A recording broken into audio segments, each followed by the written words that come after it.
आगे कहाँ रहते हैं भगवान? कोई भगवान का पूछे कि भगवान कहाँ रहते हैं, तो आप सब जानते हैं कि भगवान कण कण में हैं। ऐसा कोई स्थान नहीं है जहाँ भगवान ना हो। लेकिन हम भूल जाते हैं कि उस कण कण में मेरा शरीर भी है, मैं भी उस कण कण के अंदर हूँ और मेरे अंदर भी भगवान बसते हैं। तो भगवान तो पहले ही आते हैं, केवल आपको कुछ जानना है, मानना है। हम अज्ञानता के अंदर उलझे रहते हैं। जैसे कि पारस लोहे को सोना बना देता है, लेकिन एक लोहे की डब्बी के अंदर पारस की पट्टी रखी है और वो डब्बी सोने की नहीं बनती। क्या कारण? देखा, लोहा भी असली है और पारस भी असली है। क्या कारण? फिर देखा कि उस पारस के ऊपर बहुत महीन सी एक पट्टी चली हुई है जो आंखों से दिखाई भी नहीं देती। इस कारण से वो पारस उस लोहे को सोना नहीं बना पा रहा है। इसी प्रकार हम सबके ऊपर एक अहंकार का आवरण, बहुत छीना आवरण, जिसको हम खुद भी नहीं देख पाते। कई बार हम कहते हैं मैं तो बड़ा विनम्र हूं, मेरे में अहंकार नहीं है। इस बात का भी अहंकार हो जाता है कि मेरे में अहंकार नहीं है। और ये कभी देखना, तो जो अपने आप को भगवान के भगत ज्यादा कहते हैं, भगत बोलता नहीं, जो भगवान की पूजा ज्यादा करके दिखाते हैं, या जो बड़े बड़े लोग, बड़े बड़े मठाधीश भगवान के बारे में बात करते हैं, कभी उनको आपने दो संतों को बुलाया जो बहुत विनम्र लगते हैं आपको? तो संत नहीं है, संत की बात कर रहा हूं, जो संत का बाना पहन रखा है। एक एक कुर्सी थोड़ी ऊंची कर दो, एक ही थोड़ी नीची कर दो, फिर देखो तमाशा अहंकार का। उनकी सारी विनम्रता खत्म हो जाएगी। कोई स्टेज पे बोल देगा, कोई गाने बोल देगा आपको। हम अहंकार का जो आवरण है उससे बच नहीं पाते। हमारे अंदर सबसे बड़ा जो रुकावट है इंसान के भगवान बनने में, वो अहंकार का छीना आवरण है। जो व्यक्ति अहंकार को छोड़ देगा तो भगवान दूर नहीं है उससे, कहीं भी नहीं। मैंने बहुत बार बात सुनाई है हम बात कि अहंकार कैसा कैसा हो जाता है। किसी को शरीर का नशा है, अहंकार का, कि मैं शरीर से बहुत मजबूत हूं। किसी के पास दो पैसे ज्यादा आ गए, धन का नशा हो गया। ये नहीं जानते कि जो दुनिया के अंदर सबसे ज्यादा तेज दौड़ने वाला व्यक्ति, जिससे बहुत ज्यादा ओलंपिक गोल्ड मेडल जीते, बहुत ज्यादा स्ट्रॉन्ग था, वो 60 साल की उम्र के बाद चलना मुश्किल हो रहा है उसको। जो आदमी हाथ से पकड़ के चलाते हैं स्टेज पर, ये उदाहरण है। किस बात का नशा करेंगे? आज कितने जवान लोग जा रहे हैं, मालूम पड़ता है नहीं कब चला गया, अरे वो चला गया। बड़ा सेहतवान था वो, तो जिम में बड़ी प्रैक्टिस करता था। किस बात का नशा कर रहे हैं आप लोग? धन का नशा करते हैं। दो पैसे आ गए, धन का नशा। अरे अनिल अंबानी के पास ना मुझे 1 लाख करोड़ रुपए थे, उसके भाई हेल्प नहीं करते, जेल में। कितने लोग फेल हो गए आपके लोग? कितने लोग जो पैसे वाले कहते हो, अपने आप को अहंकार करते हो, तो कई बार घर पे रोटी खाने को नहीं होती। किस बात का नशा कर रहे हैं आप? कोई अपने ज्ञान का नशा करता है। मैं बहुत जानता हूं, जानने वाला जो है ज्ञानी, वही है जो कहता मैं नहीं जानता। क्योंकि ज्ञानी इतना तो जानता है मैं नहीं जानता। जो कहता मैं जानता हूं, वो तो कुछ भी नहीं जानता भाई। हम अपने शरीर को नहीं जान पाते, ब्रह्मांड को जानने की कोशिश करते हैं।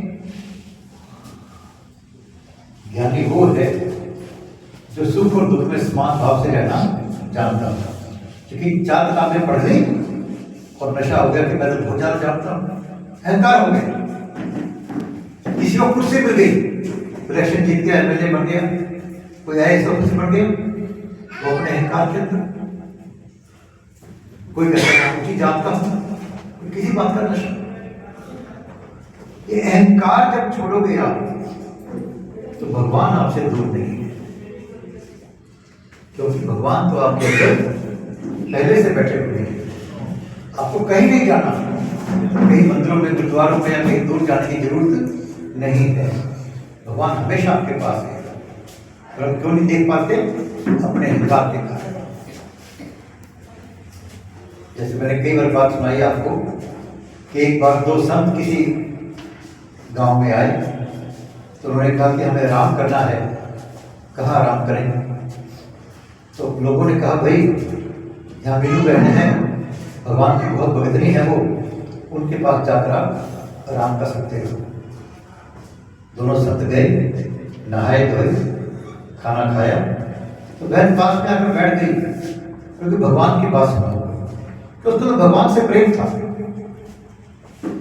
तो पहला संत कहता है कि भगवान जो अच्छा बुरा करे उसे स्वीकार कर लेना चाहिए। पहला संत कहता है भगवान जो अच्छा बुरा करे उसे स्वीकार कर लेना चाहिए। तो बहन ने कहा भाई बात में कमी है।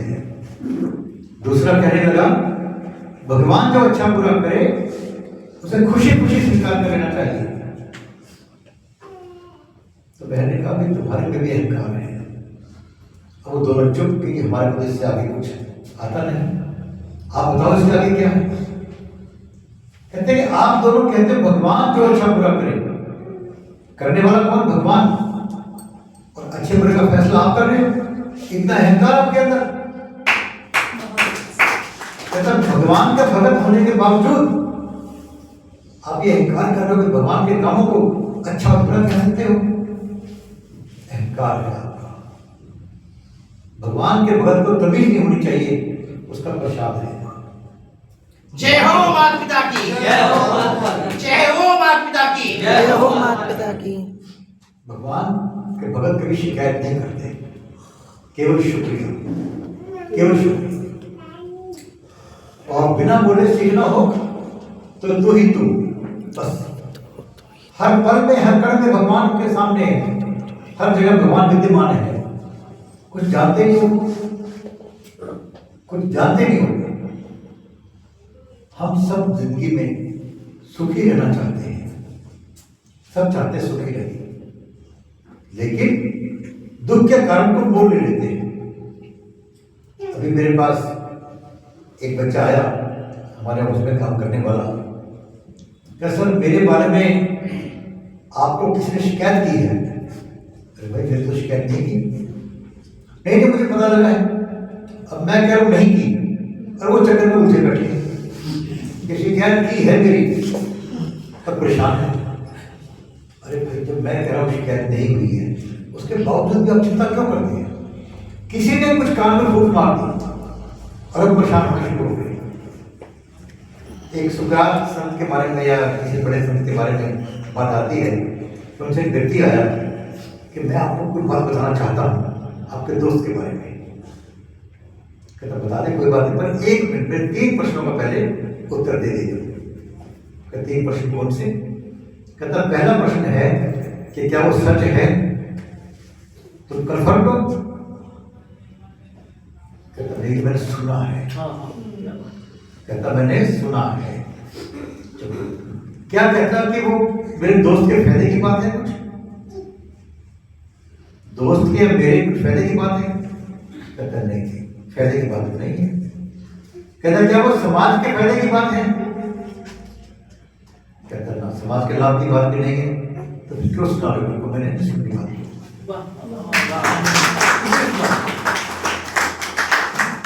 हमारा क्या होता है, आमतौर के ऊपर कोई किसी की निंदा करने लग जाए तो बड़ा मजा आता है। वो सुना भाई क्या हुआ उसका, क्या कहा उसने? शायद वो झूठ बोल रहा हो या झूठ देखा हो उसने। आंखों देखी बात भी झूठी हो सकती है, कानों सुनी बात भी झूठी हो सकती है।